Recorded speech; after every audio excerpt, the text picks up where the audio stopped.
Hey everybody, today I'm going to be talking about Melt Cosmetics, their stacked eyeshadows. Now these came out in early January and I wanted to make sure I thoroughly tested them before I give you guys a full and concise review. Now these stacks are definitely novel packaging, so be careful, okay?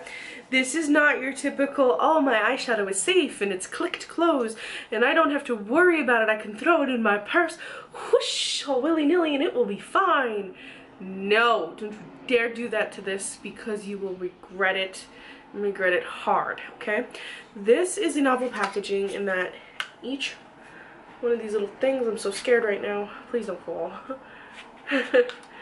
is on a magnetic thing. So there is actually nothing holding them together. It's like magic. I'm a wizard right now. Yes, I am Harry.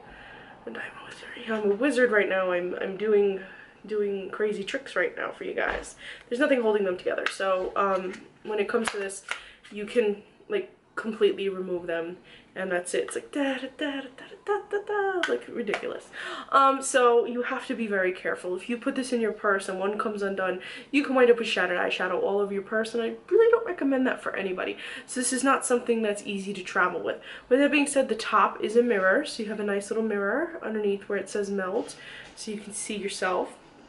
Also, keep this away from credit cards because it will completely wipe out your credit card, other electronic devices, CDs, etc. Don't put this in your purse at all. Just keep it on your dresser and pray to God you don't have to touch up all day. So the first stack I'm going to show you guys is Lovesick, and as you can see I have shadow all here because anytime I'm doing the slippy slidey thing out, I always wind up nicking the shadows, which is always so much fun. But I'm going to swatch this up for you. By the way, this stack is $49, which I feel is a lot of money. And a lot of people are like, oh, but they're bigger than actual shadows. Da, da, da, da, da. Yeah, but they're bigger than actual shadows, but they're getting all banged up and the shadow's going everywhere when I try to open it and close it. And you know, why do I need more shadow? Why can't you give me less shadow and then charge me less? Because Lord knows I'm not going to get through this stack of shadows. Like, it's, you know, who actually finishes like an eyeshadow?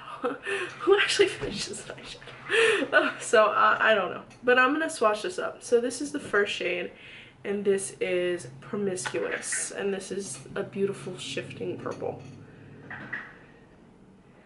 Now as you can see, it's very chalk-like. It's not too pigmented. I have to like rub it on to get some pigmentation.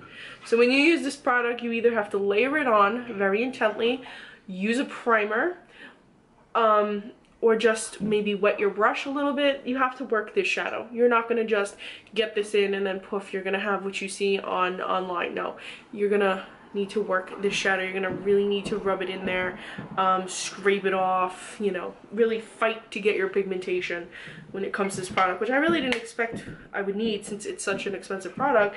You would think, oh, well, you know, it just works. Again, see? Huge nick in this one as well. This shade was not too hard to work with. I found this one rather easy to work with. Very pretty highlight shade, very nice shift as well. And that one is Amelie. And then we have a matte shade here, and this is a matte navy.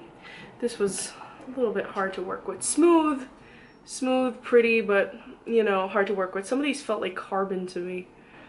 It's not so bad, but a little streaky. Not what I was expecting. And then that's Fixated, and last but not least is Lovesick. And this feels grainy even on my finger as I'm swatching it. But it's very pigmented. This one was very pigmented. Decent. Very decent. So if you're willing to work with them and you're willing to, you know, apply them correctly using a good primer or applying them wet, or, you know, just layering them up, because you have to layer them up. If you think you're going to get decent pigmentation right out of the packaging, you're not. You have to pretty much layer them up. In comparison, these are almost 2 times the size of a MAC or another kind of shadow. But again, I just feel like if you're not going to be the quality, it doesn't matter. So now I'm going to show you Dark Matter, and this one is a more everyday kind of palette, whereas that one was a little bit more out there. So we start off with a nude shade, like a buttery nude shade, and I just want to make note of this because it feels grainy on my hand. I hope you can see it in the picture, in this video right here. There's a little bit of grain sticking out. Do you see it? I don't know if you can, but in real life You can actually see like it's a little bit bumpy.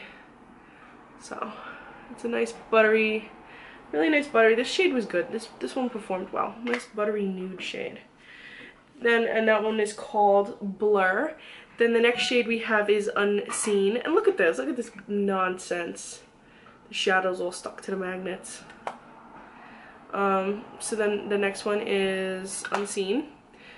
This is a nice brown, but again, you gotta be willing to work with these shades. I literally have rubbed my finger in rather intensely to get these swatches up for you, so do not be mistaken. And then, ow, I just nicked the shadow. The next one is Enigma. The shade reminded me of the last shade in Lovesick, just slightly, but this one was really hard to work with. This one was like the carbon of the shadows. If you're unfamiliar with what I mean, the shade Carbon from MAC tends to underperform a lot, especially in limited edition packaging, and I'm making a reference to that. It's a streaky shade. And the last shade is Dark Matter, and it is a black, and this black is actually phenomenal. Look at that. I only put a tiny little bit. So if you're looking for a super good black shade, Dark Matter, I wouldn't say it was worth $49 just for the black shade, but it was good. It is good. In terms of these packaging, I think that if you like novel packaging, if you like the idea of interesting color combinations, if you are a fan of melt, if you don't mind working with your shadows to get them to work. Like I said, primer, but most of us use primer when we do our eyes anyway, so let's be fair. A lot of us are not adverse to wetting our brush a little bit to get something to work. So it's not like you have to go super crazy over and beyond or buy other products to get these to work. No, you can get these work very easily, but you do, like I said, you can't just, like, you're not going to go fluff and look like what they show on the website. No, it takes a little bit of time and a little bit of effort, a little bit of building up to get to that pigmentation that they show on the website.